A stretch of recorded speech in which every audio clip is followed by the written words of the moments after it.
സ്വപ്നങ്ങളാണല്ലേ നമുക്ക്. സ്വപ്നം കാണുന്ന ജീവിതം കയ്യെത്തിപ്പിടിക്കാൻ സാധിക്കട്ടെ എന്ന് ആശംസിച്ചുകൊണ്ട് നമുക്ക് ആരംഭിക്കാം. ഇത് Swiss edtech Ashwamedham powered by Metaphys edu connect 2025, Meditrina hospital and Manappuram finance limited.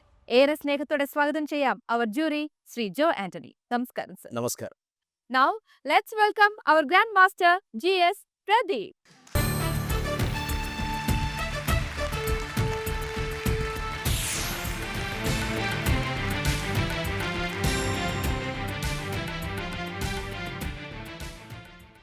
വാർത്തകളിൽ ആർത്തനാദങ്ങളും കാറ്റിൽ കാർത്തവീര്യ സ്വരവും നിറയുന്ന ഒരു കറുത്ത കാലഘട്ടത്തിന്റെ നടുവിൽ പ്രതിസന്ധികളെ അതിജീവിക്കുവാൻ മനുഷ്യന് കരുത്തു പകരുന്ന ഏറ്റവും വലിയ ആയുധം അവന്റെ സർഗാത്മകതയാണ്. ഒപ്പം സമാന ജീവിതങ്ങളെക്കുറിച്ചുള്ള അവന്റെ അന്വേഷണമാണ്. മനുഷ്യ ജീവിതങ്ങളിലെ നിസ്വ ദൈന്യങ്ങളെക്കുറിച്ചുള്ള അവന്റെ സ്വയം ബോധവൽക്കരണവും ആണ്. സ്വാഗതം ഈ അന്വേഷണത്തിലേക്ക്, ഈ മനുഷ്യ ജീവിത കഥയിലേക്ക്. Swiss edtech Ashwamedham powered by Metaphys edu connect 2025, Manappuram finance and Meditrina hospitals.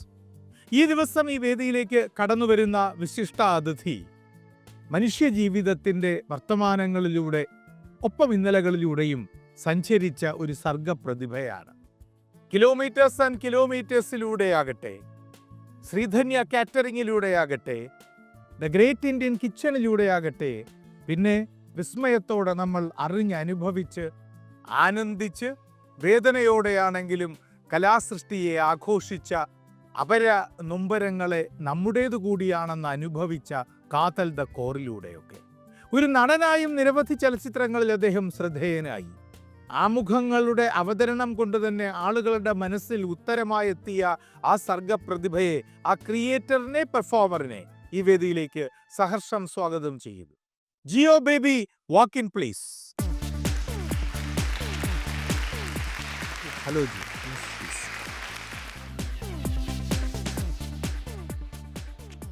Shri Jeo Baby, വളരെ സന്തോഷം. ഏറ്റവും കൂടുതൽ സന്തോഷം എന്താണെന്നറിയാം, ഇപ്പോൾ ഈ ഫ്ലോറിലേക്ക് കയറുന്നതിന് മുമ്പ് താങ്കളുടെ 2 മക്കളെ പരിചയപ്പെടുത്തി. മകൻ്റെ പേര് മ്യൂസിക്, മകളുടെ പേര് കഥ. ഇതിനേക്കാൾ നല്ല പേരുകൾ കൊടുക്കാനില്ല. Thank you. സന്തോഷം, വളരെ സന്തോഷം. എനിക്കത് കേട്ടപ്പോൾ തന്നെ വലിയ സന്തോഷം. പറയൂ, എന്തൊക്കെയുണ്ട് വിശേഷം? എന്താ പറയുക, എനിക്ക് ഇങ്ങനത്തെ ഞാനിങ്ങനെ ഒരു ജനറൽ നോളജ് ഫോക്കസ്ഡ് ആയിട്ടുള്ള ഒരാളല്ല. അതുകൊണ്ട് എനിക്ക് ഒരു ജനറൽ നോളജ് ഹ്യൂമൻ, ഞാനും അങ്ങനെ തന്നെ കാണുന്നത്. പക്ഷേ ഈ ചോദ്യങ്ങൾ, ഉത്തരങ്ങൾ, ഇതൊന്നും ഞാൻ ജീവിതത്തിൽ അഡ്രസ്സ് ചെയ്തിട്ടില്ല. ഞാനൊരു മത്സര പരീക്ഷ എഴുതിയിട്ടില്ല. പൂനെ ഫിലിം ഇൻസ്റ്റിറ്റ്യൂട്ടിൽ എഴുതി തോറ്റു എന്നുള്ളതല്ലാതെ എന്താ ഞാനൊരു PSC എക്സാം പോലും എഴുതിയിട്ടില്ലല്ലോ. ഞാൻ ഇവിടെ ഇരുന്ന് ആലോചിക്കുക ഇവിടെ വന്നപ്പോൾ അതെന്താണെന്നുള്ളത്. അപ്പം ഞാൻ വേറെ തരത്തിൽ എൻ്റെ കാര്യത്തിൽ ഫോക്കസ്ഡ് ആയതുകൊണ്ടാണ്. പക്ഷേ എന്നാൽ അത്യാവശ്യം ക്രിയേറ്റീവായിട്ടുള്ള വായനകളും ഉണ്ട്. ബുക്കുകൾ, നോവലുകൾ, കഥകൾ. അല്ല, മത്സരങ്ങൾ അവസാനിക്കുന്നിടത്താണ് കല ആരംഭിക്കുന്നത് എന്നുള്ള കാഴ്ചപ്പാടുമാണ്. ആയിരിക്കും. അപ്പം നമ്മൾ വേറൊരു തരം സ്ഥലത്തെത്തിയ പോലെ ഒരു ഫീൽ ചെയ്തു. ഇപ്പോൾ എൻ്റെ വളരെ അടുത്ത സുഹൃത്ത് പോൾസൺ ഇവിടെ വരികയും പങ്കെടുക്കുകയും ചെയ്തിട്ടുണ്ട്. അപ്പോൾ പോൾസൺ വേറൊരു തരം ഒരു തരം മനുഷ്യനാണ്. ക്യൂസ്, മത്സരങ്ങൾ, ഈ എന്താ പറയുക, ഈ സിവിൽ സർവീസ് ട്രൈ ചെയ്ത്. അതെന്താണെന്നറിയോ, ഞാനൊരു കാര്യം പറയട്ടെ. താങ്കളുടെ കാഴ്ചപ്പാടിൽ തന്നെ അതുപോലെ ഒരു മാറ്റം ഉണ്ടാകും. അതായത് ഞാൻ സത്യത്തിൽ ഈ മത്സരങ്ങളോട് വലിയ താല്പര്യമുള്ള ഒരാളല്ല. അപ്പോൾ ഈ മത്സരങ്ങളിലൊക്കെ സമ്മാനങ്ങൾ കോളേജിലൊക്കെ വാങ്ങിയിട്ടുണ്ടെങ്കിലും മത്സരമല്ല പ്രധാനം എന്ന് പറയുന്ന ഒരാളാണ്. അതെ, കുട്ടികളോട് പ്രസംഗിക്കുമ്പോഴും. അപ്പോൾ എല്ലാവരും എന്നോട് ചോദിക്കും, പക്ഷെ നിങ്ങൾ ഈ ക്വിസ് മത്സരങ്ങൾ നടത്താറുണ്ടല്ലോ സ്ഥിരമായി. അതിനെനിക്കൊരു ഉത്തരവുണ്ട്. മറ്റെല്ലാ മത്സരത്തിൽ നിന്നും വ്യത്യസ്തമാണ് അറിവിൻ്റെ മത്സരം. കാരണം പാട്ട് മത്സരത്തിൽ ഏറ്റവും നന്നായി പാടുന്നവനല്ലേ സമ്മാനം കിട്ടുക, ഓട്ട മത്സരത്തിൽ ഏറ്റവും മുമ്പിൽ ഓടുന്നവനല്ലേ സമ്മാനം കിട്ടുക. പക്ഷേ ക്വിസ് മത്സരത്തിൽ നോക്കൂ, 20 ചോദ്യങ്ങളുള്ള ഒരു മത്സരം. അതിൽ 18 ചോദ്യങ്ങൾക്ക് ശരി ഉത്തരം അറിയാവുന്നവന് ചിലപ്പോൾ ഫസ്റ്റ് പ്രൈസും ട്രോഫിയും ഒക്കെ കിട്ടും. 2 ഉത്തരത്തിന് 2 എണ്ണം മാത്രം ഉത്തരം അറിയാവുന്നവന് സമ്മാനവും കിട്ടില്ല അവിടെ. പക്ഷെ സത്യത്തിൽ യഥാർത്ഥ വിജയിയും സമ്മാനം നേടുന്നതും ആരാണെന്ന് ചോദിച്ചാൽ ഈ 18 ശരി ഉത്തരം അറിയാവുന്നവന് ആ മത്സരം വഴി അവന്റെ അറിവിന്റെ ആയുധപ്പുരയിലേക്ക് കിട്ടിയത് 2 പുതിയ അറിവ്. അതെ 2 മാത്രം അറിയാവുന്ന തോറ്റുപോയവന് പുതിയ 18 അറിവ് ആയുധങ്ങളല്ലേ അവന്റെ ആർമറിയിലേക്ക് കിട്ടുന്നത്. അപ്പം അങ്ങനെ ഒരു കാര്യം കൂടി ഉണ്ട് ഇതിന്. ഉണ്ട് ഒരു തരം ലേണിംഗ് ആണ്. ലേണിംഗ് ആണ്. ഒപ്പം തോൽക്കുന്നവനാണ് ഈൽഡ് ചെയ്യുന്നത് എന്നതൊരു വലിയൊരു വിപ്ലവകരമായൊരു കാഴ്ചപ്പാട്. Yes yes. എനിക്ക് ഭയങ്കര ഇഷ്ടമാണ് കേട്ടോ നിങ്ങളെ. നിങ്ങളുടെ സംവിധായകനെയാകട്ടെ നിങ്ങളുടെ നടനെയും വളരെ ഇഷ്ടമാണ്. ഓക്കെ, സന്തോഷം. അതെന്താന്ന് വെച്ചാൽ നിങ്ങളൊരു അപരിചിതനല്ല. നമ്മൾ തമ്മിൽ ആദ്യമായിട്ടാണ് കാണുന്നത് ആ എന്നാണ് എൻ്റെ തോന്നൽ. അതെ അതെ. കണ്ടു കാണും, ഫോണിൽ സംസാരിച്ചോ? ഫോണിൽ സംസാരിച്ചിട്ടുണ്ട്, കണ്ടിട്ടും ഉണ്ടാകണം നമ്മൾ തമ്മിൽ നേരിട്ട്. പക്ഷേ പരിചയമൊന്നുമില്ല സുഹൃത്തുക്കളൊന്നുമല്ല. പക്ഷെ നിങ്ങൾ എനിക്ക് അപരിചിതനല്ല. അത് സിനിമയിൽ കണ്ടത് കൊണ്ടല്ല. നിങ്ങൾ എല്ലാ മനുഷ്യരുടെയും മനസ്സിൽ വളരെ ഫെമിലിയറായ, നമുക്ക് വളരെ അടുപ്പമുള്ള, നമുക്കറിയാവുന്ന ഒരു മനുഷ്യൻ എന്നുള്ളതാണ്. അതാണ് നിങ്ങളുടെ സൃഷ്ടികളെ വേർതിരിക്കുന്നത്, മാറ്റി നിർത്തുന്നത്. ഈ അമാനുഷികമായ കാര്യങ്ങളല്ലല്ലോ കലയുടെ ആധാരം, ആണോ? എല്ലാം എല്ലാം എല്ലാം ഇപ്പം എനിക്കൊന്നും അങ്ങനെയും തോന്നും അല്ലേ. ഈ പറഞ്ഞ സൂപ്പർമാൻ അല്ലെങ്കിൽ സ്പൈഡർമാൻ, എല്ലാത്തിനും ഒരു തരം ക്രിയേറ്റീവ് മൈൻഡ് ഭയങ്കരമായിട്ട് വർക്ക് ചെയ്യുന്നതാണ് അതിൻ്റെ പിന്നിൽ. നമ്മളെ കൊണ്ട് പറ്റുന്ന പരിപാടി ഇങ്ങനെയൊക്കെയാണെന്ന് തോന്നുന്നുണ്ട്, നമ്മൾ അതിൽ ഫോക്കസ് ചെയ്യുന്നു. ഇനി അതിൻ്റെ അകത്ത് മാറി വേറെ തരം ക്രിയേറ്റീവായിട്ടുള്ള കണ്ടൻറ്റൊക്കെ ഉണ്ടാക്കാനൊക്കെയാണ് ഞാൻ ശ്രമിച്ചുകൊണ്ടിരിക്കുന്നത്. അറിയില്ല, നമ്മുടെ ശ്രമങ്ങളാണ് എല്ലാം. ത്രില്ലർ ജോണറൊക്കെ ഒന്ന് നോക്കാത്ത ട്രൈ ചെയ്യണം.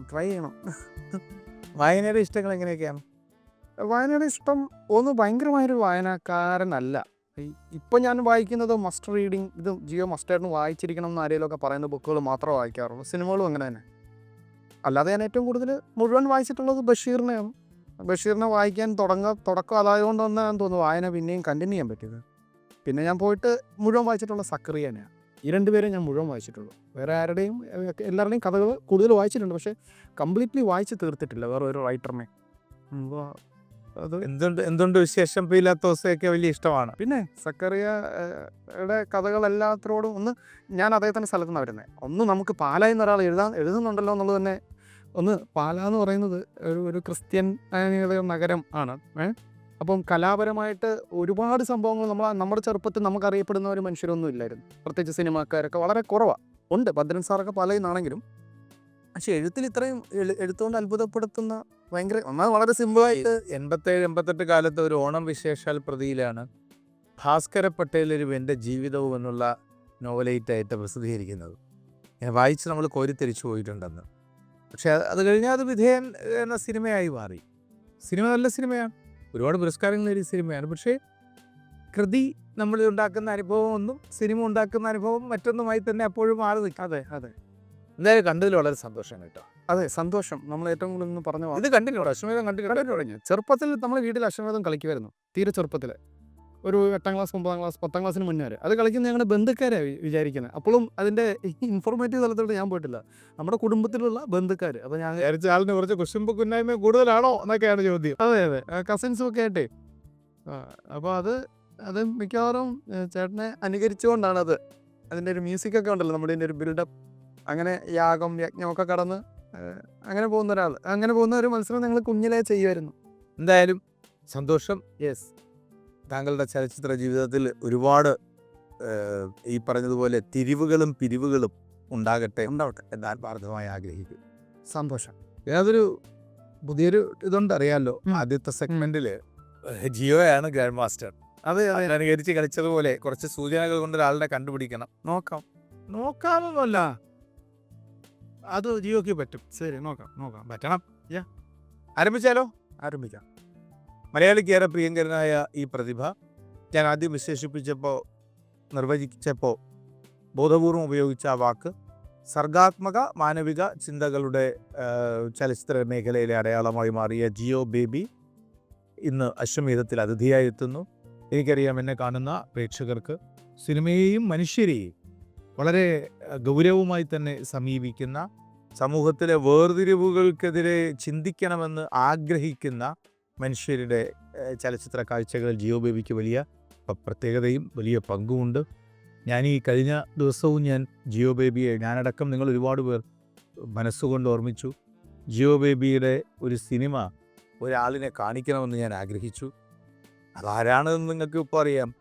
അധികാരത്തിൽ തിരികെ എത്തിയപ്പോൾ പുസ്തകത്തിന് ഗ്രേറ്റ് അഗെയിൻ എന്ന് പേര് മാറ്റിയതിന് ശേഷം എൻ്റെ രാജ്യത്തിൽ പുരുഷനും സ്ത്രീയും മാത്രമേ ഉള്ളൂ എന്ന് പ്രസ്താവിച്ച പരമാധികാരത്തിൻ്റെ ഒരു പ്രതിരൂപത്തിനെ ജിയോ ബേബിയുടെ സിനിമ കാണിക്കണമെന്ന് ആഗ്രഹിച്ചു. ഞാൻ ആരംഭിക്കാം. Come, let's play. Be the Grand Master.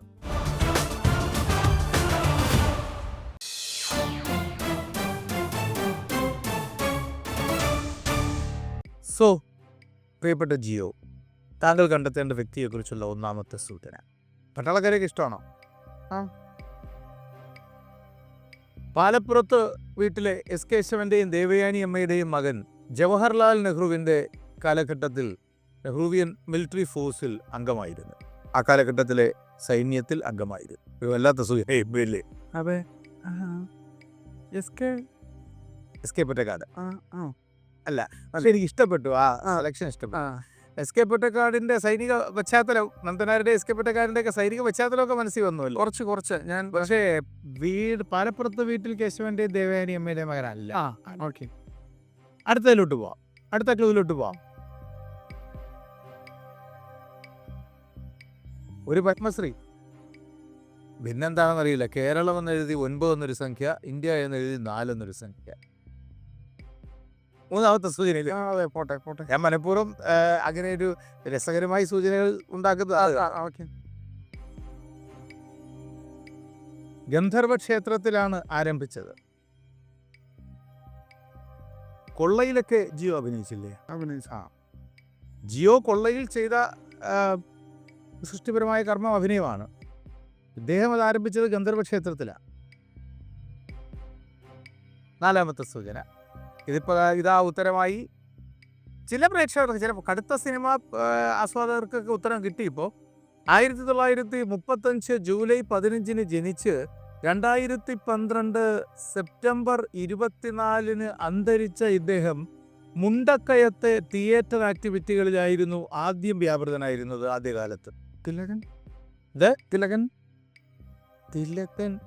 നമ്മുടെ തിലകൻ ചേട്ടൻ മുണ്ടക്കയായിട്ട് ബന്ധമുണ്ടായിരുന്നു. എന്തായാലും നമ്മൾ അഞ്ചാമത്തെ സൂചന കാണാം. അത് വേണമായിരുന്നോ നോക്കും. അഞ്ചാമത്തെ സൂചന. ഇതിൽ അദ്ദേഹത്തിന് നേടേണ്ടിയിരുന്നതാണ് ഭരത് അവാർഡ്. പക്ഷേ അന്ന് ജൂറിയിൽ ചിലരുടെ നിർണായകമായ നീക്കം മൂലം അമിതാഭ് ബച്ചനാണ് ആ വർഷം ഭരത് അവാർഡ് കൊടുത്തത്, പെരുന്തച്ഛനല്ല കൊടുത്തത് എന്ന് പറയുമ്പോൾ തന്നെ തൊട്ടു മുൻപേ താങ്കൾ പറഞ്ഞ ആ ഉത്തരം സുരേന്ദ്രനാഥ തിലകൻ എന്ന തിലകൻ ചേട്ടൻ, മുണ്ടക്കയ നാടക സമിതി രൂപീകരിച്ചത് തന്നെ തിലകൻ ചേട്ടനാണ്. ശരിയായ ഉത്തരമാണ് തിലകൻ ചേട്ടൻ. ഞാൻ പറഞ്ഞില്ലേ, പ്രയാസമുള്ള ഒരാളൊന്നുമല്ല. മറ്റത് കേരളം സംസ്ഥാനം, അത് മനസ്സിലായില്ലേ? അവാർഡുകളുടെ സ്റ്റേറ്റ് നാഷണൽ അവാർഡുമാണ്. 4 തവണ നാഷണൽ അവാർഡ് കിട്ടി. ഒരു സപ്പോർട്ടിങ് ആക്ടറിൻ്റെ 9 സ്റ്റേറ്റ് അവാർഡുണ്ട്. അത് പണ്ട് പത്മശ്രീ ഉണ്ട്. ഗന്ധർവ ക്ഷേത്രമായിരുന്നു ആദ്യത്തെ സിനിമ. പിന്നെ അതിന് മുമ്പ് നൽകിയ സൂചന ജവഹർലാൽ നെഹ്റുവിൻ്റെ കാലത്ത് സൈന്യസേന.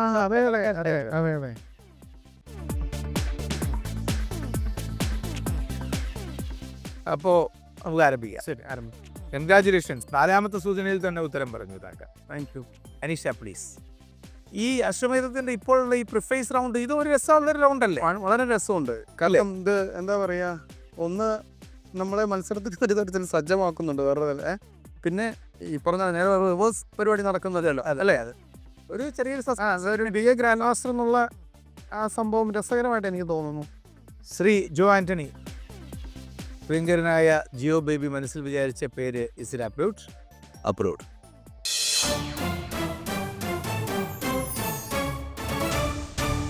ആദ്യത്തെ 10 ചോദ്യങ്ങളുടെ മേഖലയിലേക്ക് യാഗം.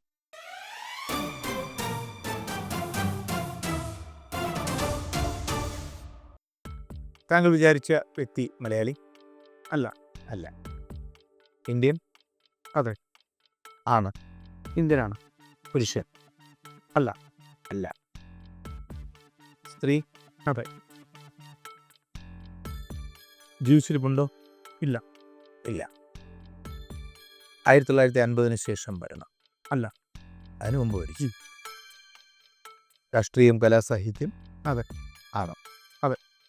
South Indian? യെസ്. രാഷ്ട്രീയം? അല്ല. രാഷ്ട്രീയമല്ല. അല്ല. സ്വാതന്ത്ര്യ സമരമൊന്നും അല്ല? അല്ല. 1900 ശേഷം വരണം? അതെ. 20ാം നൂറ്റാണ്ടിൻ്റെ ആദ്യ പകുതിയിൽ മരിച്ച, രാഷ്ട്രീയം കലാസാഹിത്യം അതെ, എന്നാൽ രാഷ്ട്രീയം പ്രധാനമല്ലാത്ത സൗത്ത് ഇന്ത്യനായ വനിത. അതെ. ഇതാണ് ഇതുവരെ വന്ന ഒബ്സർവേഷൻ. ഇതെല്ലാം ശരി തന്നെയാണ്. അതെ. 10 ചോദ്യങ്ങൾ യജ്ഞം.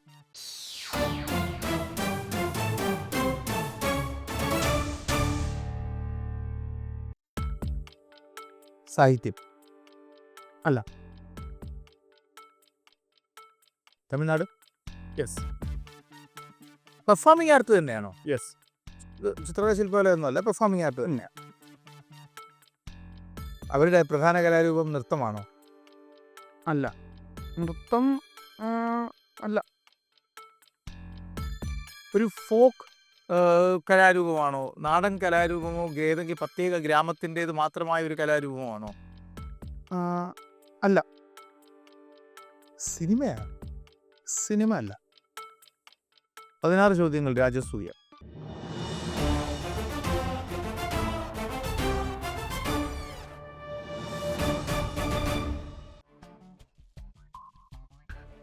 പെർഫോമിംഗ് ആർട്ട് ആണെന്നുള്ളത് ശരിയാണ്. അതെ അതെ അതെ.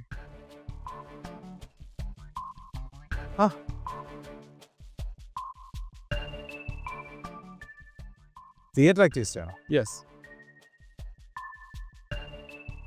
Would you like to address her or define her as a revolutionary? Yes. ഈ എപ്പിസോഡിന് താഴെ യൂട്യൂബിൽ കമൻ്റ് ഇടുന്നവർ ജിയോ ബേബിക്ക് എഴുതാൻ സാധ്യതയുള്ള കമൻറ്റുകളിൽ ഒന്ന് നിലപാട് എന്നും ഒരു പ്രണയത്തിൻ്റെ ചിഹ്നമൊക്കെ ആകാൻ സാധ്യതയുണ്ട്. ഞാൻ വിചാരിക്കുന്ന ആളാണെങ്കിൽ നോക്കാം. താങ്കൾ വിചാരിച്ച വ്യക്തി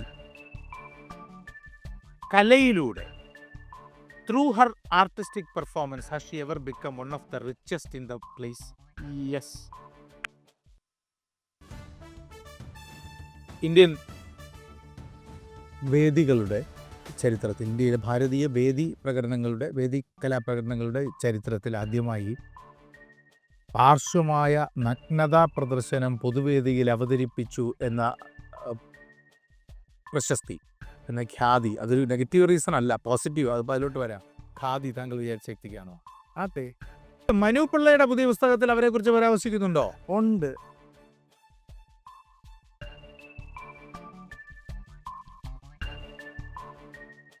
പക്ഷെ അത് ഞാൻ ഇത്ര നീളാൻ പാടില്ല. താങ്കളോട് ഞാൻ നൃത്തം എന്ന് ചോദിച്ചപ്പോൾ താങ്കളൊന്ന് ആലോചിച്ചതിന് ശേഷം നൃത്തം അല്ല എന്ന് പറയുമ്പോൾ എൻ്റെ മനസ്സിൽ അവിടെ ഒരു സ്പാർക്ക് വരണമായിരുന്നു. നർത്തകികളെ ഒരു കാലഘട്ടത്തിൽ വിശേഷിപ്പിച്ചിരുന്നത് കൂത്തച്ചികൾ എന്നാണ്.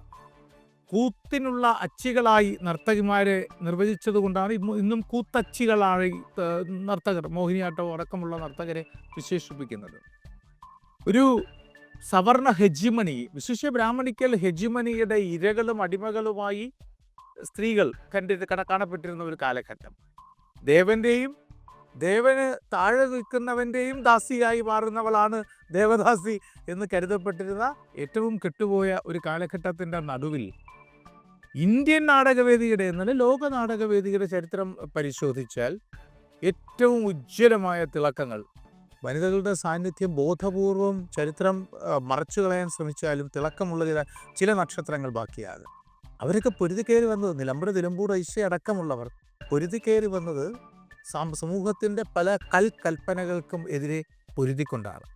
തമിഴ്നാട്ടിൽ ബ്രാഹ്മണിക്കൽ ഹെജിമണിയുടെ മുഖം ചുളിക്കാൻ കാരണമായ രീതിയിൽ പുരുഷവേഷം കെട്ടി നായകനായി മാറുകയും പാർശ്വമായ നഗ്നത പ്രദർശിപ്പിക്കേണ്ടി വന്നപ്പോൾ വേദിയിൽ പാർശ്വനഗ്നത പ്രദർശിപ്പിച്ചു എന്നാണ് പറയുന്നത്. അതെ. പക്ഷെ അതൊന്നും അല്ല പ്രധാനം അങ്ങനെ അതിജീവിച്ച് വന്ന ഒരു സ്ത്രീ അവരൊരു നാടക കമ്പനി ഉണ്ടാക്കി. ആ നാടക കമ്പനിക്ക് അവരുടെ പേര് കൊടുത്തു. അതെ. ആൻഡ് ക്യാൻ യു ഇമാജിൻ, ആ കാലഘട്ടത്തിൽ തമിഴ്നാട്ടിലെ ഏറ്റവും വലിയ റിച്ചസ്റ്റ് ലേഡിയായി, സ്ത്രീകളിൽ ഏറ്റവും സമ്പന്ന, സ്വതന്ത്ര വരുമാനമുള്ള സ്ത്രീകളിൽ തമിഴ്നാട്ടിലെ ഏറ്റവും വലിയ സമ്പന്നയായ സ്ത്രീയായി അവർ മാറി. അന്ന് അവരെ റാണി എന്ന് വിളിച്ചിരുന്നു, തമിഴ് നാടക റാണി എന്ന് വിളിച്ചിരുന്നു. That is a great selection. കാതലിൻ്റെ സംവിധായകനിൽ നിന്ന്, ദ ഗ്രേറ്റ് ഇന്ത്യൻ കിച്ചണിൻ്റെ സംവിധായകനിൽ നിന്ന്, ശ്രീധന്യ കാറ്ററിംഗിൻ്റെ സംവിധായകനിൽ നിന്ന് അത് പ്രതീക്ഷ. സന്തോഷം. പേരാണ് ഞാൻ മറന്നുപോയോ എന്നൊരു സംശയമുണ്ട്. പേര് നടക്കാൻ സാധ്യതയില്ല എൻ്റെ. അതെ. ഒരു സ്ഥലത്തുണ്ടായ വിവാദത്തെ തുടർന്ന് പിന്നീട് രാഷ്ട്രീയത്തിൻ്റെ പശ്ചാത്തലത്തിൽ എല്ലായിടത്തും അന്യൻ്റേത് അപഹരിക്കുന്നവരുടെ പ്രവർത്തനങ്ങൾക്ക് ആ പേര് വന്നുവെങ്കിലും ആ പേരല്ല ആ സ്ഥലത്തിൻ്റെ പ്രാധാന്യം. ആ സ്ഥലത്തിൻ്റെ പ്രാധാന്യം എന്ത് എന്ന് എന്നോട് ചോദിച്ചാൽ ആ പേര് രാഷ്ട്രീയത്തിൽ അഴിമതിക്ക് പകരമായി ഉപയോഗിക്കുന്നു എന്നതല്ല, മറിച്ച് അവിടെ ജനിച്ച് ജീവിച്ച് പൊരുതിയ നാടകം എന്ന കലയിലൂടെ, അരങ്ങ് എന്ന മാധ്യമത്തിലൂടെ ആവിഷ്കാരത്തിൻ്റെ സർവ്വസാധ്യതകളും ആ കാലഘട്ടത്ത് പ്രയോഗിക്കാൻ, അതിൽ വിജയിക്കുവാൻ കഴിഞ്ഞ പോരാളിയായ ഒരു വനിതയുടെ പേരാണ് ആ സ്ഥലത്തിന് പ്രാധാന്യം. താങ്കൾ വിചാരിച്ചത് ഇന്ത്യൻ നാടക ചരിത്രത്തിലെ ഏറ്റവും മഹത്തായ സ്ത്രീ തിളക്കമായ ബാലാമണി കമ്പനി എന്ന നാടക കമ്പനി ആരംഭിച്ച കുംഭകോണം ബാലാമണിയാണോ? യെസ്. Great selection.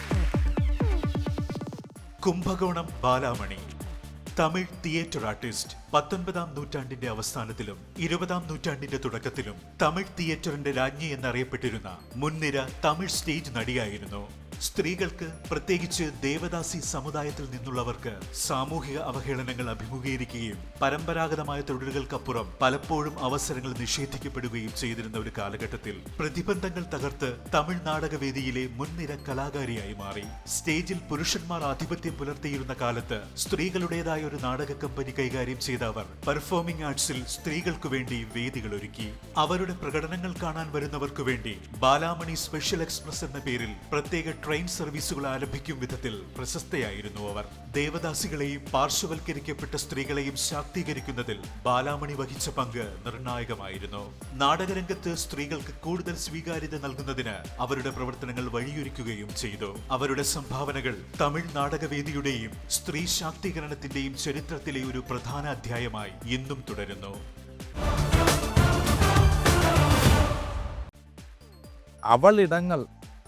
അവളിടങ്ങൾ ഇന്ന് നമ്മൾ ഒരുപാടെടുത്ത് ഉണ്ടാകുന്നുണ്ട്. കേരളത്തിൽ സ്വാഭാവികമായി. പക്ഷേ ഈ അവളിടം എന്ന വാക്കിൻ്റെയൊക്കെ സത്യത്തിൽ ഇന്ത്യയിലെ ഉൽപ്പത്തി ഏത് എന്ന് ചോദിച്ചാൽ നമ്മൾ ബാലാമണി കമ്പനിയല്ലേ പറയുന്നത്. അതെ അതെ, അത്രയും അവർ റിച്ച് ആയിരുന്നിട്ടും അവർ സാമ്പത്തികമായി റിച്ച് ആയിട്ട് സാമ്പത്തികമായി മരണത്തിന്റെ സമയത്ത് അവർ ഒന്നുമില്ലാത്ത അവസ്ഥയിലെത്തി. അവരുടെ മരണത്തെക്കുറിച്ചൊക്കെ അറിയാം. അങ്ങനെ അത്ര എപ്പോഴും മരണം ഭയങ്കര ദാരിദ്ര്യത്തിലായിരുന്നു. സ്വത്തുക്കളൊക്കെ ഇങ്ങനെ കൊടുത്ത് തീർന്നു എന്നുള്ളതാണ് നമുക്ക് മനസ്സിലായത്. അതെ, പക്ഷെ അവർ റിച്ച് ആയതാണ്.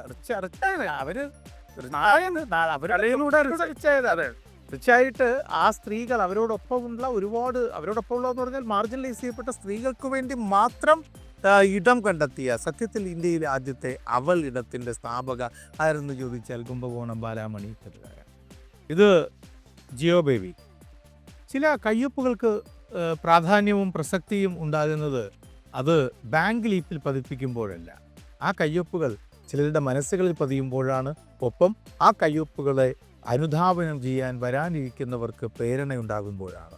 പിന്തുടരും പല പ്രതിഭകളും പല നൈസർഗിക യുവത്വങ്ങളും ജിയോ ബേബിയുടെ കാഴ്ചപ്പാടിനെ, കയ്യൊപ്പിനെ തീർച്ചയായും ശുഭരാത്രി. നിങ്ങൾക്കും അശ്വമേധത്തിൽ പങ്കെടുക്കാം. ബയോഡേറ്റ അയക്കേണ്ട വിലാസം ashwamedham@kairalitv.in